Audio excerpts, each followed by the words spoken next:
वफादार जानवर के तौर पर जाना जाता है। भारतीय सेना से लेकर पुलिस तक में कुत्तों की सेवा ली जाती है, लेकिन यही कुत्ता आज ट्रेंड कर रहा है क्योंकि कुछ आवारा कुत्तों की वजह से एक बड़ी चाय कंपनी के मालिक पराग देसाई की मौत हो गई। उस चाय कंपनी का नाम आपने जरूर सुना होगा और हो सकता है वो अब भी आपकी किचन में हो। हम बात कर रहे हैं वाघ बकरी चाय की, जिसके मालिक पर कुछ आवारा कुत्तों ने उस समय हमला कर दिया जब वो मॉर्निंग वॉक पर निकले थे। जी हाँ, कुत्तों के हमले में पराग देसाई गंभीर रूप से घायल हो गए थे और आखिरकार ब्रेन हैमरेज से उनकी मौत हो गई। ऐसे में हम आपको पराग देसाई से जुड़ी कुछ खास बातें बताते हैं और साथ ही ये भी बताएंगे कि आखिर इस टी बिजनेस की शुरुआत कैसे हुई। दरअसल पराग देसाई फैमिली के चौथे पीढ़ी के सदस्य थे। अगर पीढ़ी की बात की जाए तो आपको बता दें, पहली पीढ़ी में नारायणदास देसाई ने 1892 के दौर में साउथ अफ्रीका के डरबन में 500 एकड़ टी स्टेट लीज पर लेकर चाय के कारोबार की शुरुआत की थी। फिर साल 1915 में देसाई फैमिली भारत आई। यहाँ उन्होंने साल 1934 में इस बिजनेस को वाघ बकरी ब्रांड के नाम से रजिस्टर्ड किया। वहीं दूसरी पीढ़ी में उछावलाल देसाई ने साल 1980 में गुजरात में tea processors and packers limited की स्थापना की। उछावलाल नारायणदास देसाई के बेटे थे। अगर तीसरी पीढ़ी की बात की जाए तो उछावलाल देसाई और रामदास देसाई के बेटे यानी कि पीयूष, पंकज और रसेश देसाई ने 60 और 70 के दशक में फैमिली बिजनेस को ज्वाइन किया और इसे ऊंचाइयों में पहुंचाया। अब बात आती है चौथी पीढ़ी की, जिनमें 2 सदस्य हैं, जिनमें पंकज देसाई के बेटे यानी कि पारस देसाई और पराग देसाई यानी कि वाघ बकरी चाय समूह के एमडी रसेश देसाई के बेटे थे। पराग ने लॉन्ग आइलैंड यूनिवर्सिटी से एमबीए किया था।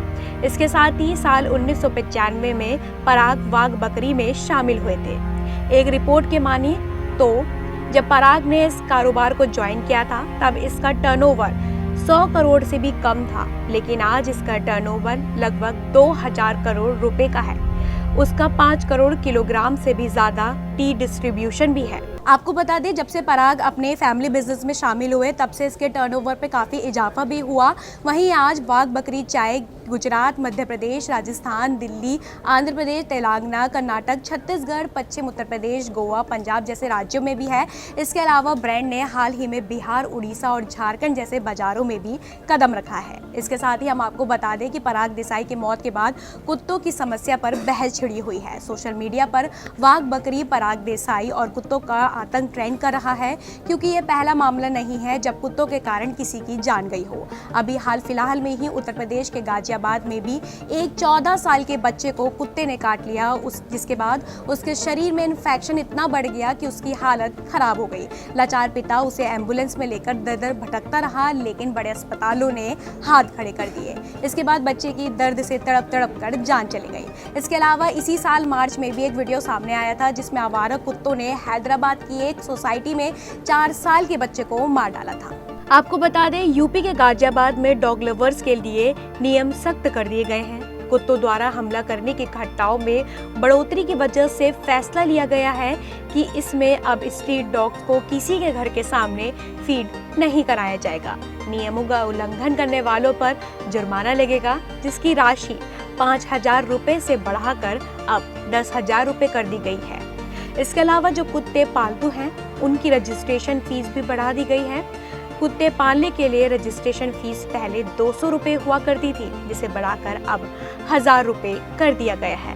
साथ ही आपको बता दें कि दुनिया में सबसे ज्यादा आवारा कुत्ते के हमले भारत में होते हैं। करीब 36% लोगों की मृत्यु भारत में रेबीज के कारण होती है। भारत में सबसे ज्यादा आवारा कुत्ते हैं।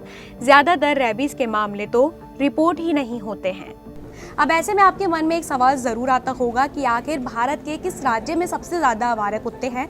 तो इस सवाल का भी हम आपको जवाब दे देते हैं कि भारत में उत्तर प्रदेश, उड़ीसा और महाराष्ट्र में सबसे ज़्यादा आवारा कुत्ते हैं, जबकि तमिलनाडु, पश्चिम बंगाल और महाराष्ट्र में सबसे ज़्यादा कुत्तों के काटने के मामले सामने आते हैं। वहीं इस मामले में बिहार सरकार का भी एक बयान सामने आया था, जिसमें सरकार ने कहा था कि राज्य में बीमारियां फैलाने के मामले में आवारा कुत्ते तीसरे स्थान पर आते हैं। फिलहाल इस खबर पर आपकी क्या राय है, हमें कमेंट्स बॉक्स में ज़रूर बताइएगा और ऐसी खबरों को विस्तार से जानने के लिए आज ही हमारे चैनल जनभावना टाइम्स को सब्सक्राइब करिए।